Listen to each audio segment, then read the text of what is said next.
Taoiseach, the Council of Europe has found that Ireland is in breach of its labour rights obligations. To specifically quote from the conclusions of the European Committee of Social Rights, it says the committee concludes that the situation in Ireland is not in conformity with Article 4.1 of the Charter on the ground that the minimum wage paid to workers of 18 years of age and 19 years of age does not ensure a decent standard of living.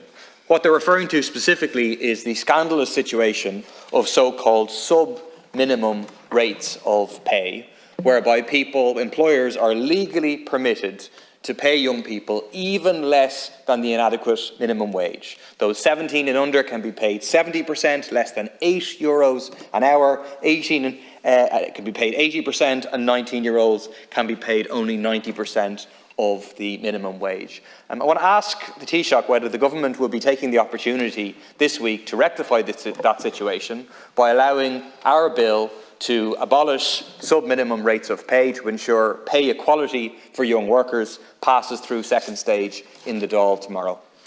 In relation to the issue of the national minimum wage, we do have the sixth highest national minimum wage in Europe. That's when you adjust for the cost of living and purchasing power parity.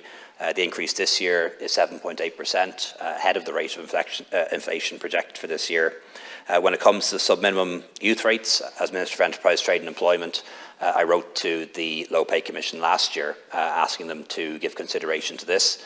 That would include both research and at the right point they will have to confer a meeting as well on that. We would expect their advice this year and to be in a position to make a decision on it before changes come into place in January next year. So certainly one way or another a decision will be made on this definitely in the term of this government. The matter wasn't raised with me in Iceland.